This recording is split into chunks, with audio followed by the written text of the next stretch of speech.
खलु वंदित्व सौव सिद्धे। सम्माननीय मंच उपस्थित साधर्मी जन, सादर शुद्धात्म वंदन। गाथा 7 हैं, छंद 3 है। गाथा नंबर 314 से लेकर के 320 तक अपना यह प्रकरण हम समझने वाले हैं। पूरा प्रकरण समझने के लिए बहुत समय की आवश्यकता है जो उपलब्ध नहीं है। सीमित समय में, सीमित बिंदुओं में अपन कुछ बात समझने की कोशिश करेंगे। देखिए, गाथा 314 में कुंदकुंदाचार्य देव ने एक प्रश्न उपस्थित किया कि आत्मा प्रकृति के निमित्त से उपजना विनसना न छोड़े तब तक वह अज्ञानी है, मिथ्या दृष्टि है और असंयमी है। एक शब्द ले रहा हूं मैं इसमें से, उपजना और विनसना। पूरे 6 द्रव्य एक क्षेत्रअवगाह से रहते हैं। 6 के 6 द्रव्य एक क्षेत्रअवगाह से रहते हैं, तो जिस क्षेत्र में आत्मा के असंख्यात प्रदेश हैं उसी क्षेत्र पर ये कर्म प्रकृतियां भी हैं। अब उनका परिणमन भी स्वयं क्रम निमित्त चल रहा है और जीव के असंख्यात प्रदेशों में भी स्वयं क्रम नियमित उसका भी परिणमन चल रहा है। फिर ये बात कहां से आ जाती है कि वह जीव उन कर्म का करता है अथवा उनका भोगता है। हमें बहुत अच्छे से जानने की जरूरत है। आचार्य कुंदकुंद देव ने यही स्पष्टीकरण किया है पूरे समय सार में कि वास्तव में देखा जाए तो जीव कहीं से कहीं तक भी उस कर्म का करता नहीं है और ना ही भोगता है। जानने की जरूरत है। जो कुछ भी कर्तापन दिख रहा है, भोक्तापन दिख रहा है, वो मात्र ज्ञान में ही झलक रहा है। वास्तविक रूप में तो कर्ता और भोक्तापन है ही नहीं, क्योंकि सभी द्रव्य अपने स्वचतुष्टय विश्राम कर रहे हैं। तो कर्म प्रकृति पुद्गल भी अपने स्वचतुष्टय विश्राम कर रहा है, जीव भी कर रहा है, जानने रूप कार्य ही तो कर रहा है। तो उपजना विनसना अज्ञानी की मान्यता में बैठा हुआ है, और वह अज्ञानी की मान्यता अज्ञानी बनाती है, वह मान्यता मिथ्या दृष्टि बनाती है, और वही मान्यता उसको असंयमी बनाती है। अमृतचंद्राचार्य देव ने उसको बहुत अच्छे से स्पष्ट किया और उसका उत्तर दिया कि भेद विज्ञान से वह ज्ञायक हो जाता है, भेद विज्ञान के विभाग दर्शन से वो दर्शक हो जाता है, और भेद विज्ञान से ही परिणति में वह संयमित भी हो जाता है। तो पता चलता है कि ना तो वो करता ही है और ना भोगता है। तो यहां कर्तृत्व की बात तो समाप्त कर दी। कल बात चल रही थी, भाई सब कह रहे थे मोक्षाधिकार अंतिम अधिकार है। यहां पर चूलिका ली है, चूलिका रूप में स्यादवाद सर्वश्रुत ज्ञान अधिकार लिया है। चूलिका की 20वीं गाथा तक, अथवा ये कह सकते हैं 320वीं गाथा तक चूलिका समाप्त कर देते हैं कुंदकुंदाचार्य देव। तो वो 320वीं गाथा तक कैसे समाप्त करते हैं, थोड़ा और आगे बढ़ते हैं। एक छंद दिया, 3 छंद आने वाले थे। तो 196 नंबर छंद में भी ये लिखते हैं अमृतचंद्राचार्य देव के आत्मा भोक्ता भी नहीं है और कर्ता भी नहीं है। कुछ ज्यादा विशेष चर्चा नहीं की। गाथा 316 आई 196 श्लोक के बाद में। तो ज्ञानी प्रकृति के स्वभाव में स्थित रहता हुआ कर्म फल को वेदता है। मेन महत्वपूर्ण बात तो अब यहां से आती है कि वेदता कैसे है कर्म फल को। कर्म चेतना नहीं है, कर्म फल का भी वेदता नहीं है, तो भोगता नहीं है, तो कैसे वेदन करता है उसका। उसके वेदन के संबंध में वहां पर यह समझाया कि अगला एक श्लोक दिया उनने, अमृतचंद्राचार्य देव ने 197, और उसमें यह लिखा कि अज्ञानी पर को अपना स्वभाव जानता है, इसीलिए वह उसमें स्थित होता है और उस पर का वह वेदक कहा जाता है। तो कहते हैं ठीक है, ज्ञानी के लिए फिर कहा कि ज्ञानी है कि नहीं है, तो बोले ज्ञानी नहीं है, तो बोले सिद्ध करके दिखाओ। तो गाथा 317 में फिर सिद्ध भी किया। 317 में यह सिद्ध किया कि भाई वहां पर एक उदाहरण भी दिया और सिद्धांत से घटित भी किया कि अज्ञानी जीव जो है, वहां अभव्य का उदाहरण दिया, चूंकि वही में अभव्य की जगह अज्ञानी को ही कहा है, और कहा है कि ये अज्ञानी समझना, अभव्य की कोई चर्चा नहीं है। तो अज्ञानी की मान्यता में यह बैठा हुआ है कि वह पर को अपना स्वभाव जानता है, उसमें को वेदन करता है। तो कहते हैं शास्त्रों को अच्छे से पढ़ लेवे तो वह अभव्य प्रकृति का, वो अभव्य कह सकते हैं वहां अज्ञानी का, अज्ञानी तो भी अपने अज्ञान का नाश नहीं कर पाता, और अपने आप तो वो कर ही नहीं सकता। और उदाहरण वहां पर दिया सर्प का। तो मेरी एक आदत है, मैं उदाहरण में थोड़ा घुस जाता हूं। लोग बोलते हैं उदाहरण एक देश होता है, लेकिन मैं उदाहरण में बहुत घुसता हूं। तो सर्प के संबंध में मैं वो चला गया अंदर, बोला क्या जरूरत है सर्प की। तो सर्प में एक थैली होती, विष की थैली, और लोग कहते हैं कि सर्प को दूध पिलाया जाता है। सर्प को दूध भी नहीं पिलाया जाता है। सर्प अगर दूध पी ले तो उसको अपच का कारण होता है और वो जहर को निगल देता है। तो कहते हैं लेकिन फिर भी उसके जहर बनता है थैली में। अब वो अलग अलग है, किसी के दांत में जहर होता है, किसी की थैली होती है, वो अलग अलग सर्पों की अलग अलग चर्चा है। मैं उतनी ज्यादा नहीं पढ़ रहा। मुझे ये पतना कहना है कि सर्प स्वयं भी विष को नहीं उगलता और मीठा दूध पिलाने के बाद भी वह विष को नहीं उगलता। ऐसे ही आचार्य देव कहते हैं अज्ञानी जीव जो है वह अपने आप भी अज्ञान भाव को नहीं छोड़ता और जिनागम का अथवा कह सकते हैं द्रव्य स्रोत का भाव ग्रहण करते हुए भी वह उसको भाव कैसे ग्रहण करेगा, द्रव्य स्रोत का अनुसरण ग्रहण करते हुए भी वह अपने अज्ञान भाव को नहीं छोड़ता। गजब की बात है। तो क्या करें फिर, वो अज्ञान भाव कैसे छूटेगा। तो बाबूजी के यहाँ से हैं हम, गांव कोटा से। बाबूजी की एक बात याद आती है बहुत अच्छी से। बाबूजी ये कहते थे अज्ञान भाव उत्पन्न हुआ कब, कहां हुआ उत्पन्न, बताओ कहां है उत्पन्न, दिखाओ दिखाओ मुझे उत्पन्न दिखाओ। अरे तुम जिसको अज्ञान भाव उत्पन्न कह रहे हो वो तुम्हारा ही स्वभाव ज्ञायक भाव है। तुम उसको उस ज्ञायक दृष्टि से देखो तो वो ज्ञेय दिखेंगे, और वो ज्ञायक दृष्टि से देखने पर ज्ञेय दिख जाना ही ज्ञानीपन का एक उदाहरण है। वही ज्ञानपन है, कुछ भी फर्क नहीं है। एक समय की पर्याय में ही काम बनने वाला है पूरा। चलिए थोड़ा आगे बढ़ते हैं और 318 नंबर गाथा में फिर आचार्य देव ने उसको और आगे बढ़ाया और बताया कि जब वह ज्ञानी होने के लिए भाव श्रुत रूप भाव स्वभाव का ग्रहण करता है और आत्मा का वेदन करता है तो वो ज्ञानी हो जाता है। चलिए ज्ञानी हो गया, फिर क्या करें। तो ज्ञानी बना रहना है। ज्ञानी होना अकेला काम का नहीं है, ज्ञानी बना रहना बहुत जरूरी है। हमारे यहां बोलते हैं ना, पिता बनना तो सरल है, पिता बने रहना बहुत कठिन है। ऐसे ज्ञानी बनना तो सरल है, ज्ञानी बने रहना कठिन है। ऐसे ज्ञानी तो बन जाते हैं। चलिए तो ज्ञानी कैसे बने रहें, तो उसके लिए निर्वेद शब्द दिया गाथा नंबर 318 में। और निर्वेद शब्द का अर्थ आया वैराग्य। वैराग्य को, जिसको वैराग्य आ गया जीवन में, वही ज्ञान वास्तव में ज्ञानी का उसको ज्ञानी पने की प्रसिद्धि को करता है और आगे तक हमेशा ज्ञानी बना रखता है। ऐसे वो 318 नंबर गाथा को बहुत अच्छे से समझाते हुए वहां उदाहरण भी एक वैराग्य के लिए कि ज्ञानी जैसे ज्ञान और वैराग्य को दोनों को जानता है, अथवा ये कह सकते मीठे कड़वे अनेक प्रकार के कर्म फल को जानता है, ऐसे ही वो ज्ञानी कर्म उपाधि जन्य जितनी भी अवस्थाएं हैं उन सबको जानता है, ना कि उनका वेदन करता है।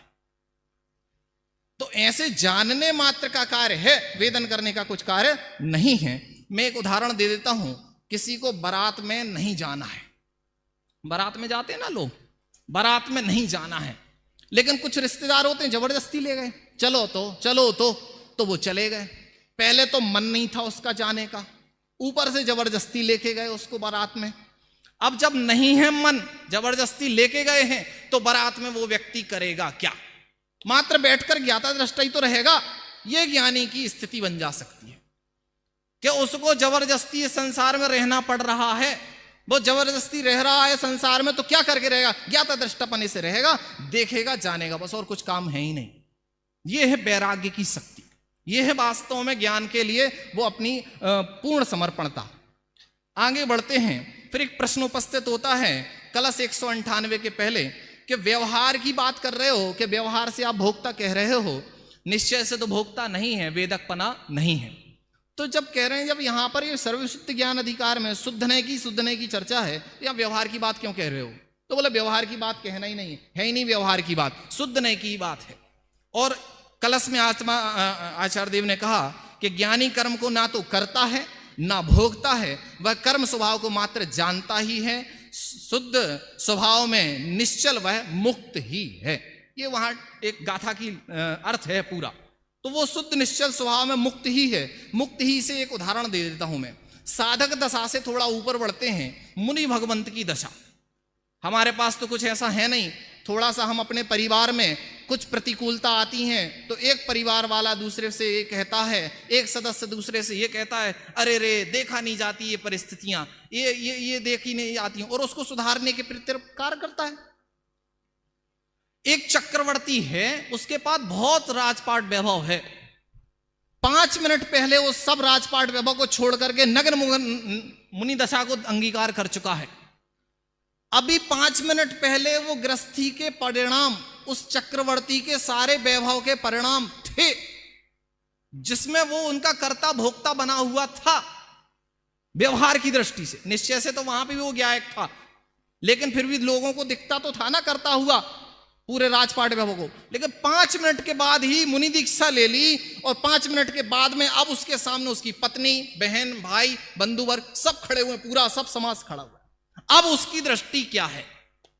जिसको वो भोक्ता वेदता समझता था, अब 5 मिनट के अंतराल में ही उन सब को एक गे दृष्टि से देखेगा। ये सब गे हैं, गे पदार्थ हैं। सोचो, विश्व में ज्ञान दृष्टि से ये पूरी दुनिया पर हम गे पदार्थ रूप में कैसे परिणमन करा सकते हैं अपने ज्ञायक को? वो एक ज्ञान शक्ति में इतनी पावर है। ऐसी बात करते हुए अंत में 2 गाथाएं 319 और 320 का उदाहरण देते हुए आचार्य देव इस प्रकरण को समापन करते हैं और कहते हैं कि वो भोक्ता वेदता नहीं है, वो तो अज्ञानी का काम है, ज्ञानी उस कर्म को वेदता भोक्ता नहीं है। तो बोलते हैं क्या करता है ये तो बताओ मुझे। तो करते हैं कि वो मात्र जानता है, भोगता नहीं है। तो इसकी सिद्धि करी, और 320 गाथा जो गुरुदेव श्री की फेमस गाथा थी, गुरुदेव श्री को बहुत पसंद गाथा थी, इस पर बहुत सारे प्रवचन भी किए। और इस गाथा में एक उदाहरण सहित उनने सिद्धांत सहित समझाया। क्या समझाया? कहते हैं कि जैसे आंखें अग्नि को जलाती नहीं हैं और उस जलन का वेदन भी नहीं करती हैं, उसी प्रकार ज्ञानी भी इस संसार में रहता हुआ भी ना तो अज्ञान भाव का करता है और ना अज्ञान भाव का भोगता है। क्या गजब भाव है! कोई वेदन नहीं करता अज्ञान भाव का, कर्म परिणति का, कर्ममल का। वो मात्र अपने ज्ञायक का ही वेदन करता है, ज्ञायक का ही अनुभवन करता है, अपने चतुष्टय में जाने की कोशिश करता रहता है। ऐसे टंकोत्कीर्ण चिंतन में ज्ञायक ज्ञायक ज्ञायक ज्ञान में चलने वाली बात से वो अपने आप को ज्ञायक ही देखता है और समस्त रूप से वो अपने स्वभाव में लीन रहता है। एक दृष्टांत देकर मैं अपनी बात को विराम करता हूं, बस 2 मिनट का लेता हूं। कल प्रकरण पढ़ रहा था, मेघनाद और कुंभकर्ण का क्या रोल था अथवा उनकी क्या गलती थी। वो रावण के कुल में थे, युद्ध भी लड़ा, शक्तियां थी, सब हो गया। लक्ष्मण राम ने उनको बांध लिया और अपने यहां पर लाकर बंदी गृह में रख लिया। अष्टानी का पर्व आए, दोनों सेनाओं का शांति हुई, वो अपने उसमें काम चलने लगा। लक्ष्मण को शक्ति लगी थी, वो भी सब ठीक हो गया। फिर उसके बाद में राम और रावण के दोनों के बीच में संवाद हुआ। कैसे संवाद हुआ? वहां रावण ने सीता को कुछ कहा, यहां उनके दूत ने राम से कुछ कहा। वो भी नहीं, मैं आपको बताता हूं, आप पढ़ लीजिएगा। मैं आपको मुद्दे की बात ये बताता हूं कि वहां पर जो रावण के संबंध में सीता से जो बात कही कि मैंने ये प्रस्ताव भेजे हैं और मेरे पास बहुरूपिणी विद्या सिद्ध हो चुकी है, अब मैं किसी भी प्रकार से तुम्हें प्राप्त कर सकता हूं और राम के ऊपर विजय प्राप्त कर सकता हूं। सीता मूर्छित हो गई राम के पास। राम ने भी संकल्प पूर्वक कहा कि मैं सीता को लेकर के ही रहूंगा। यहां मुनिराजों के उदाहरण दे सकता हूं। मुनिराज भी अपने 28 मूल गुणों का पालन जानबूझ करके करते हैं, ज्ञायक पने रहते हुए भी। एक ज्ञायक होते हुए भी पूरी दुनिया का कैसे रहना है वो एक समय सार के अच्छा कोई और नहीं बता सकता। तो बात पता चली कि लास्ट में तो रामचंद्र जी बोलते हैं, मुझे तुम्हारा वैभव नहीं चाहिए, मुझे तुम्हारी प्रॉपर्टी जमीन नहीं चाहिए, मुझे मात्र सीता दे दो, मैं युद्ध भी नहीं चाहता, मैं चला जाता हूं। और वहां रावण कह रहा है, मंदोदरी कह रही रावण से कि आपको सम्यक दर्शन है, रावण को आप बहुत ज्ञाता हैं, बहुत बुद्धिमान हैं, आप बहुत आचरणशील हैं, बहुत सब कुछ है आपके पास में। एक स्त्री को ही साधारण रूप से दे दो, दीक्षा ले लो। दीक्षा की बात कही। इतना सब कुछ प्रकरण मेघनाद और कुंभकर्ण सुन रहे थे। सब अंत में रावण की मृत्यु हुई। 10 दिन युद्ध चला लक्ष्मण में रावण में। अंत में चक्र से भेदा गया और वो सब हो गया। दाह संस्कार हुआ। लास्ट में कुंभकर्ण और मेघनाथ तो रामचंद्र जी के पास थे। कुंभकर्ण और मेघनाथ से बोला अब आप पूरा राजपाट वैभव ले लो और मैंने अपनी सीता को प्राप्त किया, मैं अपने जाता हूं। यहां पर कुंभकर्ण और जो मेघनाथ को दृष्टि ज्ञान की हुई, वो कहते हैं अब मैं क्या करूंगा इस सब का, अब तो मैं गायक में लीन होता हूं, अब मैं ना इसको करता हूं ना इसका भोगता हूं, मैंने सब कुछ करके भोग के देख लिया, कुछ भी सार नहीं रहा, अब मुझे गायक में जाना है और मुझे अब यहां से आप उपदेश भी मत दीजिए, मैं जाता हूं। और मंदोदरी सहित और कुंभकर्ण और मेघनाथ जय वैराग्य लेकर के दीक्षा हो गई और बाद में केवल ज्ञान हुआ, वो सब हो व्यवस्था। क्या प्रकरण हैं, इतने सूक्ष्म प्रकरण हैं, ज्ञानियों से आगम भरा हुआ है। ऐसे ज्ञान की चर्चा को हम सब भी ज्ञानपने के रूप प्रवर्तन करें, ज्ञान में ही रहें, ज्ञान से समस्त पदार्थों में अपनापन जो लगा के रखा है, कर्तृत्वपना भोक्तत्वपना मान के रखा है, वो सब त्याजें और एक गायक में ही दृष्टि करें, ज्ञान का वेदन करें। इसी मंगल भावना से अभी के बाद को यहाँ विराम करते हैं। ओम नमः सिद्धि।